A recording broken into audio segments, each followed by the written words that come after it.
जय हिंद साथियों। ये वीडियो एओसी फायरमैन के लिए है। अगर आप एओसी में फायरमैन के पोस्ट को ज्वाइन करना चाहते हैं तो इस वीडियो को स्किप मत करना, क्योंकि इस वीडियो में मैं फायरमैन बनने तक, जीरो से फायरमैन बनने तक जो कंप्लीट प्रोसेस होता है वो आपको बताने वाला हूँ।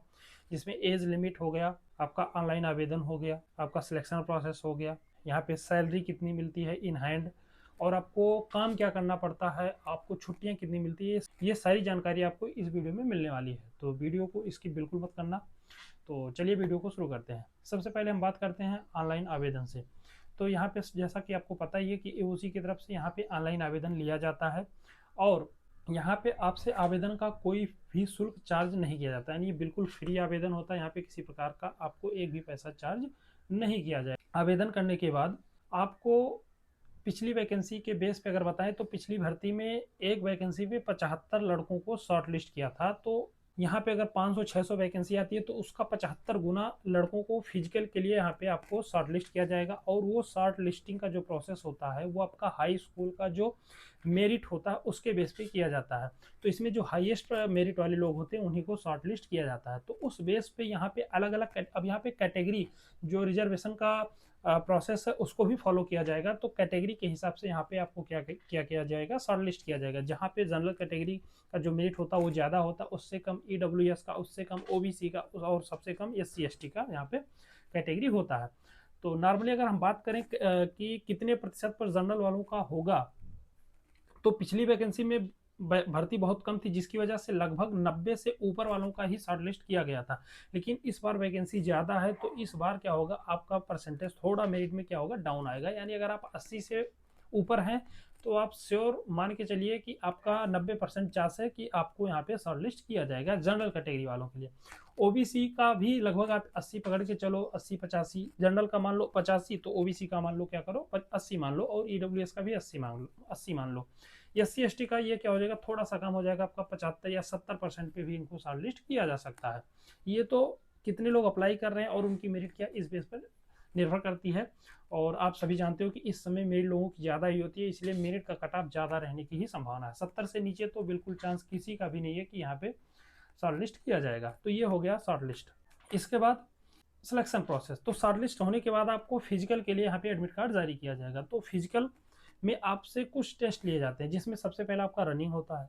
रनिंग आपकी 1600 मीटर की होती है, जिसके लिए आपको 6 मिनट का समय दिया जाता है, और वो 6 मिनट आपको कंप्लीट दिए जाते हैं। ऐसा नहीं है कि यहाँ पे कुछ बच्चों को ही वो पकड़ लिया और फिर बंद कर दिया, ऐसा नहीं होता। आपको 6 मिनट में जितने लोग आ गए वो सारे के सारे यहाँ पे क्वालिफाई हो जाते हैं रनिंग में। तो रनिंग में 1600 मीटर की रनिंग होती है, 6 मिनट का कंप्लीट समय यहाँ पे आपको दिया जाता है। दूसरा, उसके बाद इसमें होता है फायरमैन लिफ्टिंग, जिसमें आपको क्या करना होता है, 63.5 केजी का वेट उठाना होता है, खुद ही उठाना होता है, और खुद ही उसको 180 मीटर दूर ले जा करके रखना होता है।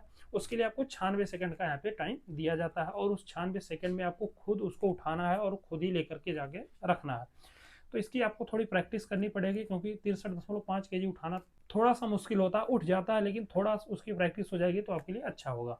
उसके बाद इसमें होता है आपका एक लॉन्ग जंप, जो कि नॉर्मल होता है 9 फीट का होता है, 9 फीट का होता है, जिसको आप एक चांस दिया जाएगा और एक चांस में आपको यहाँ पे पूरा करना है। तो आसानी से कोई भी यहाँ पे थोड़ा प्रैक्टिस करके जाएंगे तो आसानी से कर सकते हैं। उसके बाद होता है यहाँ पे रोप क्लाइंबिंग, जिसमें आपको 10 फीट का रस्सा पकड़ के चढ़ना होता है। और वो 10 फीट जो होता है वो जमीन से नहीं स्टार्ट होता, वो स्टार्ट होता है जहाँ आपकी हाइट होती है वहाँ से, जहाँ पे आप रास्ता पकड़ते हो वहाँ से ऊपर 10 फीट आपको उस रस्से को पकड़ के चढ़ना होता है। अगर आप कहोगे, कमेंट करोगे, तो इसके फिजिकल पर मैं एक पूरा डिटेल वीडियो बना दूंगा कि यहाँ पे ये सारे प्रोसेस कैसे होते हैं, आपको रास्ता वगैरह कैसे चढ़ना होता है। उसके बाद आपका होता है कि वो चेस्ट को मापा जाता है। चेस्ट में आपकी मिनिमम जो चेस्ट की चौड़ाई ली जाती है, इसमें 81.5 सेंटीमीटर ली जाती है, और 5 सेंटीमीटर आपको एक्सपेंड करना होता है, यानी ऐसे हवा भर के आपको फुलाना होता है। उसके बाद फिर वो क्या करते हैं, मापते हैं। मिनिमम आपका 5 सेंटीमीटर यहाँ पे एक्सपेंड होना चाहिए, तो आप इसके लिए भी क्वालिफाई हो जाते हैं। हाइट की बात करें तो यहाँ पे हाइट आपका 165 सेंटीमीटर लिया जाता है नॉर्मल जनरल कैटेगरी का। यहाँ पे एससी एसटी को थोड़ा सा हाइट में रिलैक्सेशन दिया जाता है, और जो पहाड़ी क्षेत्र के लोग हैं उनको भी हाइट में यहाँ पे रिलैक्सेशन दिया जाता है गवर्नमेंट रूल के हिसाब से। तो ये तो हो गया आपका फिजिकल। इसके बाद फिजिकल अगर आप क्वालिफाई हो जाते हैं, वहीं पे आपको पता चल जाएगा कि फिजिकल आप क्वालिफाई हो गए। उसके बाद आपका एडमिट कार्ड जारी होगा, बस कुछ ही दिनों में, 1 महीने के अंदर ही आपका एडमिट कार्ड आ जाता है रिटर्न के लिए। तो रिटर्न का एडमिट कार्ड आपका ऑनलाइन आएगा, और रिटन टेस्ट में आप उसके बाद आपको रिटन टेस्ट देना है, जिसमें आपके यहाँ पे मेनली 4 सब्जेक्ट होते हैं। इंग्लिश हो गया, मैथ हो गया, रीजनिंग हो गया और जीके जीएस हो गया। यहाँ पे पिछले विगत वर्षों में अगर देखा जाए तो 50 क्वेश्चन आपका जीके जीएस होता है, 50 क्वेश्चन रीजनिंग होता है, यानी 100 क्वेश्चन तो यही हो गए। 25 क्वेश्चन आपका मैथ होता है और 25 आपका इंग्लिश होता है, यानी टोटल 150 क्वेश्चन होते हैं, जिसके लिए आपको 2.5 घंटे का टाइम यहाँ पे दिया जाता है।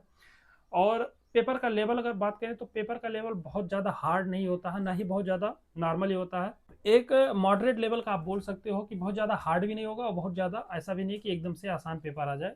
तो अगर आप अच्छी तैयारी कर रहे हो, आर्मी की तैयारी देख रहे हो, एसएससी जीडी की तैयारी कर रहे हो, तो आपके लिए आसान है, कुछ बहुत इसमें टफ होने वाला नहीं है। अगर आप कहोगे तो मैं आपको इसका सिलेबस भी आपको बता दूंगा कि किस प्रकार से यहाँ पे क्वेश्चन आते हैं और उनका लेवल क्या होता है। नॉर्मल लेवल का क्वेश्चन पेपर यहाँ पे बनाया जाता है। और यहाँ पे ध्यान देना आपको, यहाँ पे निगेटिव मार्किंग भी की जाती है। 0.25 नंबर का निगेटिव मार्किंग होता है, यानी अगर आप एक सवाल गलत करते हो तो 0.25 नंबर यहाँ पे काट लिए जाते हैं। तो ये तो हो गया आपका रिटन एग्जाम। इसके बाद जब आप रिटन क्वालिफाई हो जाएंगे, लगभग हम लोगों का 1 महीने के बाद इसका रिजल्ट आ गया था।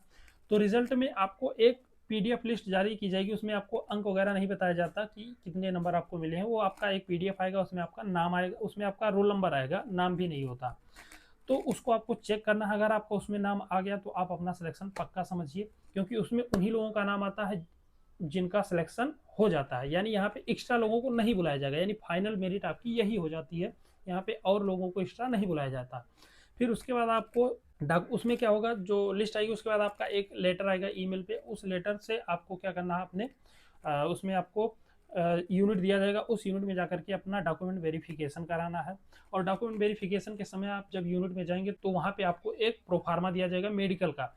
कुछ यूनिट क्या करती है, वो मेडिकल टेस्ट खुद करवाती हैं, वो अपने मतलब जहाँ पे लोकेटेड होती हैं उसी के डिस्ट्रिक्ट में, डिस्ट्रिक्ट हॉस्पिटल में करवाती हैं। और कुछ यूनिट क्या करती हैं, आपको वो प्रोफार्मा दे देंगे साइन मोहर करके, उसको आपको अपने डिस्ट्रिक्ट हॉस्पिटल में लेके जाना है और वहाँ से सारे मेडिकल चेकअप करवाने हैं और सीएमओ का वहाँ पे साइन मोहर करवा करके आपको अपने यूनिट में ला करके सबमिट कर देना है। तो ये बेसिक आपका मेडिकल टेस्ट होता है, बहुत ज़्यादा हार्ड आर्मी की तरह नहीं होता। बेसिक टेस्ट आपका ब्लड टेस्ट होगा, आपका यूरिन टेस्ट होगा, आपका आँख का टेस्ट होता है। तो बेसिक उसमें टेस्ट आपके हाइट वेट ये सारी चीज़ें, मतलब बेसिक चीज़ें वहाँ पे टेस्ट एक्सरे वगैरह किया जाता है और नॉर्मल टेस्ट होता है। कोई इसमें घबराने की बात नहीं होती, लगभग लोग क्वालिफाई हो जाते हैं अगर आपको कोई मेजर इशू नहीं है तो। उसके बाद इसी प्रोसेस में आपका क्या होगा, मेडिकल टेस्ट वगैरह आप सबमिट कर देंगे, उसके बाद आपका पुलिस वेरिफिकेशन आएगा और उसके बाद आपका ज्वाइनिंग लेटर आ जाएगा। कुछ लोगों का पुलिस वेरिफिकेशन ज्वाइनिंग लेटर आने के बाद भी होता है, तो आपको पुलिस वेरिफिकेशन आपका हो जाएगा और आपका ज्वाइनिंग लेटर आ जाएगा और आपको वहाँ पे जाकर के ज्वाइन कर लेना है। और ज्वाइन करने के बाद आपको वहाँ पे कुछ बेसिक चीज़ें आपको बताई जाएंगी। यहाँ पे फौज की तरह कोई रूल नहीं है कि 6 महीने 8 महीने की ट्रेनिंग होंगी, ऐसा कुछ रूल नहीं है। आपको वहाँ पे यूनिट बेस पे ही आपको फायर से संबंधित बेसिक जानकारी दी जाएगी। उसके बाद हर साल फायर का कोर्स चलता है 1 महीने का, वो फायर कोर्स में जब आपका नाम आएगा तो आपको वहाँ पे फायर का कोर्स भी करना पड़ेगा। तो ये तो थी फायरमैन बनने की कंप्लीट जानकारी। तो अगर आपको वीडियो अच्छी लगी हो, जानकारी अच्छी लगी हो, तो चैनल को सब्सक्राइब कर लीजिए। इसके अलावा अगर आप tradesman, material assistant, JOA, store keeper, LDC, UDC किसी के बारे में